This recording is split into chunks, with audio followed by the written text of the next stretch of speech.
नमस्कार दोस्तों, आज अपन आए हैं गोरेगांव तहसील में, गोंदिया जिले में। गोरेगांव तहसील में एक छोटा सा गांव है जिसे बोलते हैं अपन हीरापुर। काश्तकारों का दिन पे दिन जो आत्महत्या होती है आपने देखी है। काश्तकारों को एक जोड़ धंधा करना बहुत आवश्यक हो गया। जिस प्रकार से हमारे यहाँ धान का कटोरा कहा जाता है, वैसे ही यहाँ पर पशुओं का भी काम करके दूध उत्पादन करना चाहिए, ताकि उनको एक जोड़ धंधा होने के बाद में उनकी आत्महत्या का प्रमाण जैसा कम हो सकता है।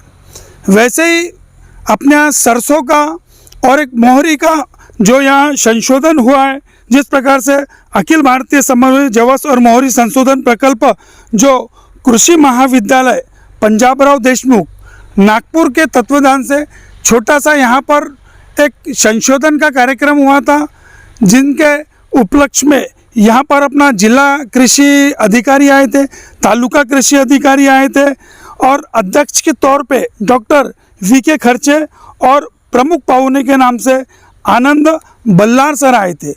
सभी ने अपने यहाँ विचार रखे या सभी ने एक अपने मार्गदर्शन किए काश्तकारों को कि यहाँ पर तेल का उत्पादन बढ़ना चाहिए।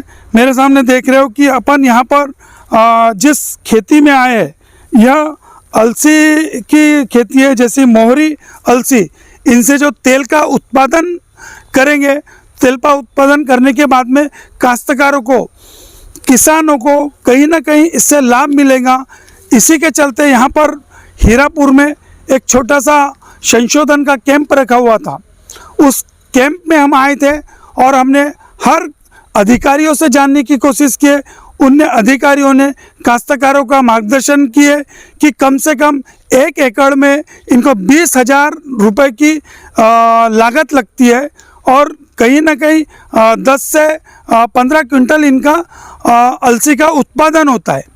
और यह उत्पादन करने के बाद में इनकी जो यहाँ जो संशोधन हीरापुर में जो इनकी गोरेगांव में जो एक कंपनी है, तेल की कंपनी, उनको वहाँ जा कर के माल देना पड़ेगा और अपना जो बकाया राशि है उनसे ले करके अपना उदर निर्वाह करना पडेगा। जवळपास 350 हेक्टरवर मोहरी पिकाची लागवड आज दिसत आहे। तर माझं शेतकऱ्यांना हेच आव्हान राहील की आपण पीक पद्धतीमध्ये बदल करून, पिकांमध्ये बदल करून जास्त उत्पन्न देणारे आणि जास्त आर्थिक नफा देणाऱ्या पिकांकडे वळावं। तर या माध्यमातून माझं एवढंच सांगणार आहे। मोहरी बढ़ाने के लिए जैसे अभी बताया गया था, आपकी जो बीज है वो सबसे अच्छी होनी चाहिए। तो यहाँ पे हम लोग जो भाभा अनुसंधान केंद्र में जो रिसर्च कर रहे हैं, तो हमारा ये उद्देश्य है कि ये जो बीज की जो क्वालिटी है वो एकदम उत्तम से उत्तम हो।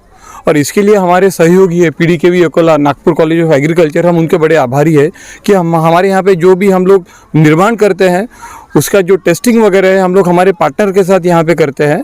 और ये सब करने में 8-10 साल लग जाते हैं जो वैरायटी रिलीज़ होने तक। तो ये जो है उच्च क्वालिटी की बीज सबसे पहले ये होनी चाहिए। और दूसरी जो चीज़ है, जो कॉमन एग्रीकल्चर प्रैक्टिसेस जो बोलते हैं, जो पैकेज ऑफ प्रैक्टिस जो बोलते हैं, जो रीति होती है, वो जैसे यहाँ के अधिकारी है, यहाँ के जो संदीप सर है, नायर मैडम है, उन लोग जो बोलते हैं उस हिसाब से वो सब करना चाहिए। अगर वो आप प्रैक्टिसेस आप बराबर करोगे तो एकदम उत्पादन सबसे अच्छा होगा और उसके लिए और आपको फिर यील्ड अच्छा होगा, तो नेचुरली उसका वैल्यू भी आपको मार्केट में अच्छी मिलेगी। मोहरी हो गया। हाँ, ये आत्मा विभाग की तरफ से क्या या काश्तकारों को कुछ सब्सिडी वगैरह है या क्या लाभ मिलता है आपके आत्मा विभाग की तरफ से? नमस्कार, मी अजित अडसुळे, प्रकल्प संचालक आत्मा गोंदिया। आपल्या आत्मामार्फत काय आपण रब्बी जवस जे काय ऑइल सीडचं क्षेत्र आहे त्या क्षेत्रवाढीसाठी आपण प्रयत्न करत आहोत।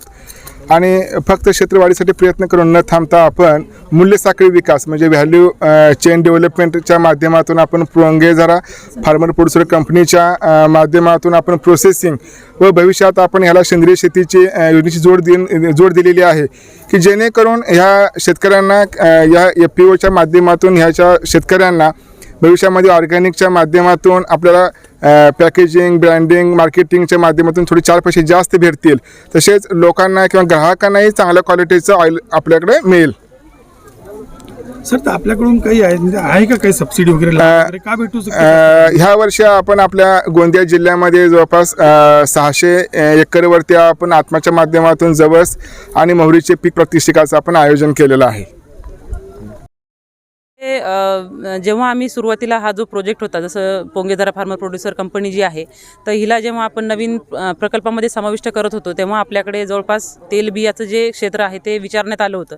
कारण जेव्हा एखादा कच्चा माल असेल तेव्हाच तुम्ही तेलबियाचं जो किंवा तेलाची जी निर्मिती आहे प्रकल्पातली तर ती करू शकतो असं म्हणून एक वरिष्ठ स्तरावरून सूचना होत्या. त्याच पद्धतीने आपण जेव्हा कॅल्क्युलेट केलं तर आपल्याकडे जवळपास 700 हेक्टर एरिया तिथे असणं अपेक्षित होतं गोरेगाव तालुक्यामध्ये. कारण शेतकऱ्यांचाच माल शेतकऱ्यांना त्याचं उत्पादन भेटलं पाहिजे ही त्याच्यामध्ये एक प्रांजळ माफक अपेक्षा असते. त्याच पद्धतीनं काम केलं. आत्तापर्यंत आपल्याकडे जवळपास 700 हेक्टरवरती इथे लागवड गोरेगाव तालुक्यामध्ये झालेली आहे. खुद का माल जब उत्पाद करता है और उसको प्रोसेस करके खाता है तो अपना स्वास्थ्य अच्छा रहता है. तो मेरी पहले उत्पादन बढ़ने के लिए शासन को पहली दरख्वास्त रहेगी कि अपने यहाँ जो रेट है ये 4,500 रुपये क्विंटल. अब मेरे को एक बात शासन को पूछना चाहता हूँ, बताना भी चाहता हूँ कि सरसों हो, अलसी हो या तुम्हारा भुई मूंग यानी फलीदाना हो, 3.5 से 4 किलो में 1 लीटर ऑयल निकलता है. आज सरसों अगर समझ लो 500 रुपये क्विंटल भी कर गई, 5,000 रुपये क्विंटल, तो 4 किलो में 1 किलो ऑयल निकलेगा, 200 रुपये किलो सरसों हो गया. फिर मार्केट में जो ऑयल सरसों का मिलता है 120 रुपये 130 रुपये में, तो ये क्या है, भेषणयुक्त ऑयल है. इससे लोगों का स्वास्थ्य खराब हो रहा है. अलसी क्या है, अलसी में भी वही है. फलीदाने में भी यार तुम्हारा 180-200 रुपये किलो फलीदाना है और उसमें अपना जो ऑयल निकलता है 4 किलो में एक, तो 800 रुपये मार्केट में मिल रहा है, 300 रुपये का फलीदाना का ऑयल है ना. इतना बड़े पैमाने में जो भेषण है इसको रोकने के लिए और उत्पादन बढ़ाने के लिए शासन ने इसका निर्धारित जो रेट है ये बढ़ाना चाहिए. जब तक के शासन जैसा धान का हमी भाव होता है 2500 रुपये धान का हमी भाव है, वैसा सरसों, अलसी, भुई मूंग इसका जो हमी भाव शासन जब बढ़ाएगी तब यहाँ का उत्पाद भी बढ़ेगा, किसानों को भी फायदा होगा और भारत में जो बाहर से ऑयल आता है वो ऑयल आना भी बंद हो जाएगा. तो सबसे बड़ी भूमिका शासन की इसमें, तो शासन इस पर ध्यान देना चाहिए. ये तुम्हारे पत्रकारों के माध्यम से, तुम्हारे न्यूज़ चैनलों के माध्यम से मेरी शासन को विनती है. आपने देखा है कि तालुका अधिकारी, जिला कृषि अधिकारी और जितने मान्यवर मुंबई से यहाँ आए थे, जो संशोधन जिनने किया है, जिन्होंने इनका रिसर्च किया, उन्होंने क्या कहा काश्तकारों को आपने देखा है. इसी तरीके से खबर देखने के लिए आप मेरे साथ में जुड़े रहिए. क्रांति के दस्तक से महेंद्र माने, गोरेगांव, गोंदिया.